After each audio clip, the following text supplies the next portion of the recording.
Muy buenos días a todas, a todos. Con su permiso, Presidenta. Ahora que la Presidenta ha estado visitando muchas escuelas, entregando la beca Rita Cetina, hace un ejercicio muy interesante. Le pregunta a los niños, a las niñas, a ver, ¿quién de ustedes trae teléfono celular al salón de clases? Algunas escuelas lo permiten, algunas no. Pero luego les pregunta, ¿a quiénes de ustedes les prestan el celular sus papás, sus mamás cuando llegan a sus casas? Y ahí sí se levantan muchas manitas. ¿Por qué les cuento esto? Porque es muy importante analizar el tema de las redes y el impacto que tienen en nuestros hijos, más allá de las escuelas. Ahí no termina la responsabilidad. Lo que quiere la Presidenta es que hagamos conciencia del impacto que tiene en su desarrollo, en su crecimiento, porque son menores de edad que están desarrollándose físicamente, se está desarrollando su cerebro. ¿Cómo impacta esto? Eso es lo que vamos a ver en la sesión del día de hoy, que como ya dijo la Presidenta, nos acompaña la doctora Lucía Magis Weinberg, directora del Centro de Juventud Digital de la Universidad de Washington, y está aquí también con nosotros la maestra Tania Jiménez García, directora general de Concieo, quien nos hablará de la tecnoadicción y de lo que ocurre en el cerebro cuando la costumbre se vuelve necesidad.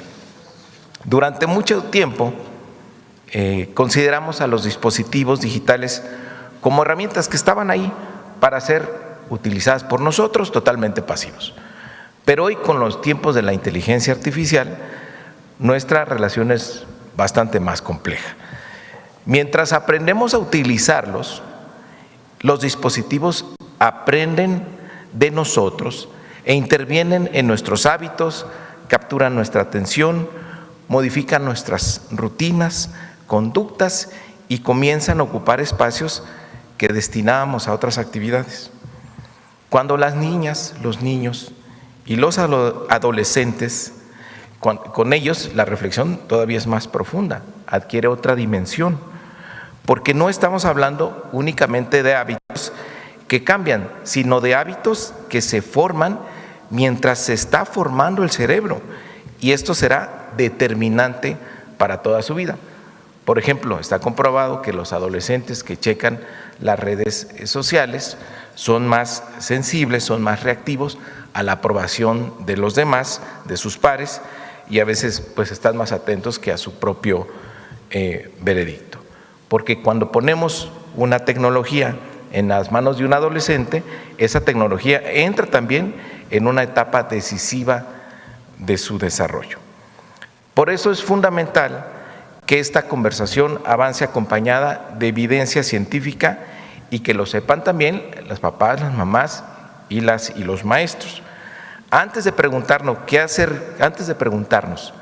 hacer frente a las pantallas, conviene entender qué ocurre detrás de ellas y sobre todo qué ocurre dentro de nosotros mientras esa luz nos alumbra la cara y a veces nos deja el pensamiento a oscuras. Debemos tener claro que los algoritmos obedecen al mercado, así están diseñados, y a intereses que subastan en tiempo real nuestra atención. Por eso prosperan las polémicas infladas, se premia el debate que divide y crece la intolerancia, ese ensimismamiento donde el otro deja de ser alguien a quien escuchar y se vuelve alguien a quien vencer, a quien derrotar. Bueno, con esto termino. La semana pasada se presentó el lunes esta iniciativa que tiene la Presidenta de discutir este tema. La semana pasada se reguló en Francia el acceso a las redes, menores de 15 años. Cada país pues tendrá su propia definición. Lo más importante es que este reto lo estamos asumiendo entre todas y todos, y el objetivo es que acompañemos a esta generación y que les demos herramientas para una vida plena y feliz, y a eso aspiramos en este debate. Entonces, adelante, doctora Tania. Con permiso, Presidente.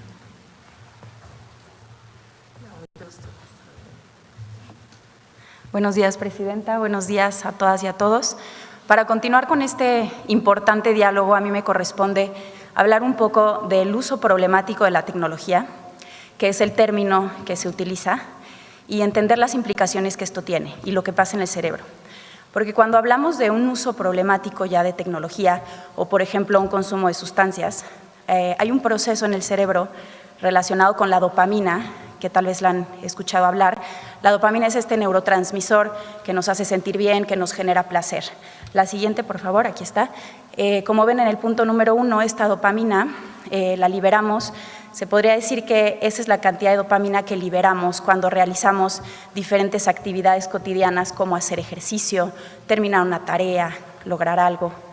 Y como vemos aquí, que es una imagen nada más para ilustrar el proceso, podemos ver cómo hay estos receptores que reciben la dopamina, que son estos círculos naranjas, y que cuando sucede eso es cuando nos sentimos bien. Y por eso el cerebro recuerda eso que nos hizo sentir bien y nos va a pedir repetirlo. Ahora, ¿qué pasa en este número 2? Esa es la cantidad de dopamina que liberamos cuando vemos redes sociales, cuando estamos jugando videojuegos, cuando consumimos una sustancia, cuando apostamos. Como pueden ver, la cantidad de dopamina es mucho mayor y por eso sentimos esta enorme gratificación inmediata. Pero a lo que me gustaría a mí enfatizar y lo que creo que es muy importante es lo que pasa en el número 3. Ante esta sobreestimulación de dopamina, el cerebro se protege, el cerebro se modifica. ¿Qué es lo que hace? Número 1, deja de producir dopamina. Número 2, esconde estos receptores como a manera de defensa de la sobreestimulación. ¿Y cuáles son las consecuencias de esto? Que cuando realicemos estas actividades de las que hablábamos al inicio, esta es la cantidad de dopamina que vamos a liberar. Y estas actividades que antes nos generaban placer y satisfacción, ahora no nos van a generar tanto placer. Creo que es sumamente importante conocer esto al trabajar este tema, porque no solamente se trata de que un niño sea apático, sino que ya su cerebro puede funcionar de manera distinta. Se puede recuperar el cerebro, por supuesto, con el tiempo y el proceso adecuado. La siguiente, por favor. Ahora, no solamente la cantidad de dopamina se ve alterada, sino otros procesos en el cerebro, como por ejemplo la corteza prefrontal, que es esta área importantísima encargada de la atención, la concentración, el control de impulsos, el manejo de emociones, la toma de decisiones, y es un área que es la última en desarrollar. El cerebro se desarrolla de atrás para adelante. No voy a profundizar mucho en esto porque la doctora Lucía va a hablar un poco más. Sin embargo, por eso pues los jóvenes tienen muchísima dificultad para concentrarse, para controlarse, ser pacientes, solucionar problemas, etc. La siguiente, por favor. Ahora hablemos qué comparten todas las adicciones. También hablando de este uso problemático de la tecnología. Número 1, la pérdida de control. Decimos que vamos a estar 5 minutos en el celular y ya llevamos 2 horas. Número 2, este deseo intenso, este impulso por volverlo a hacer. Número 3, seguir utilizándolo aunque nos genere consecuencias negativas como conflictos familiares, bajo rendimiento escolar, problemas laborales, temas de salud, etcétera. Número 4, tolerancia, el necesitar cada vez más para sentir los mismos efectos. En el tema de la tecnología se puede ver un poco más sutil que en el tema, por ejemplo, de consumo de sustancias, pero de igual manera podemos ver que antes podíamos estar en redes sociales media hora y ahora necesitamos más tiempo. Y la parte de la abstinencia, que es este malestar que nos genera cuando no la utilizamos, cuando no la consumimos, y que en el tema de la tecnología se puede ver como irritabilidad, ansiedad, enojo al intentar establecer límites. La siguiente, por favor. Ahora, ¿cuál es la buena noticia? La neuroplasticidad, que es esta capacidad del cerebro para adaptarse, modificarse. ¿Y qué es lo que podemos hacer? Aquí la Clínica Ristar, que es un centro especializado en el tema de tecnología aquí en la Ciudad de México, ¿qué es lo que recomienda? Dice que de 0 a 6 años el cerebro tarda de un día a una semana en reorganizarse. ¿Qué es lo que podemos hacer? obviamente hablando de un uso por entretenimiento, no estamos hablando aquí de un uso para fines educativos, ¿no? ¿Qué es lo que hay que hacer? Quitar el dispositivo y obviamente enseñar otro tipo de entretenimiento, ofrecer entretenimiento saludable. Lo importante es con qué vamos a reemplazar todas esas horas de uso.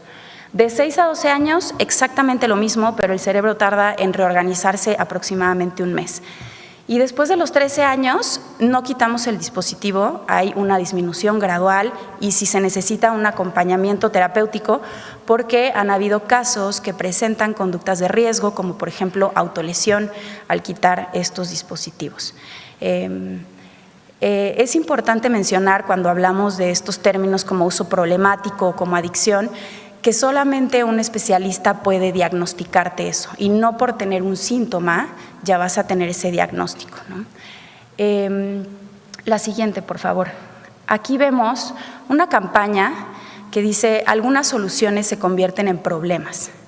Sabemos que el dar un dispositivo a nuestros hijos es una manera de solucionar o de hacer más fácil nuestras rutinas. Sin embargo, estamos viendo que estos problemas pues, van más allá de lo que nos habíamos imaginado y por eso pues, la importancia de encontrar otro tipo de soluciones en familia, con redes de apoyo, en comunidad, con las escuelas, con el gobierno, etcétera, para poder encontrar una manera distinta. La siguiente, por favor. Aquí pueden ver que las nuevas generaciones perderán 20 años de su vida en redes sociales, haciendo el cálculo de el tiempo que ocupan en ellas. Estas son campañas que estamos desarrollando entre Concieo, que es esta organización que se dedica a la prevención de adicciones, y JIC, que es una empresa global de marketing, para hacer un llamado a la acción. Presidenta, ponemos esta propuesta en consideración para desarrollarlas y seguir aportando a estos esfuerzos de información y concientización. Muchísimas gracias. Buen día.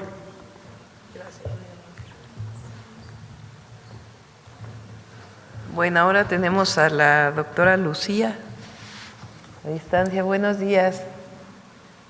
Buenos días, muchísimas gracias, Presidenta, Secretario de Educación y Subsecretario de Educación Superior por la oportunidad de platicar hoy sobre el desarrollo cerebral en la adolescencia. Si pudiéramos ir a la primera diapositiva, por favor. La adolescencia es una etapa clave del desarrollo entre los 10 y los 25 años, en la cual hay una profunda remodelación, como comentaba ya la maestra Tania, del cerebro. Y algo muy importante recordar es que distintas fases del cerebro maduran a distintas edades. Entonces, como vemos en esta gráfica, hay un desfase de maduración entre sistemas clave del cerebro. Hoy me voy a enfocar en dos, que podemos ver, por favor, en la siguiente diapositiva. A mí me gusta pensar en el cerebro adolescente como si fuera un auto, ¿no? Entonces, en un auto tenemos un acelerador, en este caso es el sistema límbico de las recompensas, estas partes del cerebro que se encargan de todos los procesos socioemocionales, de las emociones, de la información social, en donde, como comentaba la maestra Tania, se libera la dopamina. Estas regiones del cerebro maduran a los 15 años, más o menos. Y por otro lado, el sistema frontoparietal de control cognitivo, el freno de este auto, fíjense que madura hasta los 20-25 años. Estas son las zonas del cerebro encargadas de la toma de decisiones, de nuestra regulación, de poder pensar en las consecuencias de nuestros actos a largo plazo. Y como ven, esto madura hasta los 20-25 años, lo cual nos deja unos 5-10 años de este desfase en el cual, como vemos en la siguiente diapositiva, por favor, tenemos un auto, en esta metáfora, con un acelerador muy potente y un freno todavía en desarrollo, ¿no? Esta sensibilidad es tanto una fuente de oportunidad como de vulnerabilidad. La adolescencia es una etapa clave de alta flexibilidad, de exploración y aprendizaje, en la cual formamos relaciones significativas de toda la vida y en la cual tomar riesgos positivos nos va a ayudar muchísimo a desarrollar nuestra identidad. Pero a la vez esta misma sensibilidad pues, nos lleva a ser más susceptibles a los riesgos negativos, a los malos hábitos, a la presión de pares y a la vulnerabilidad de salud mental.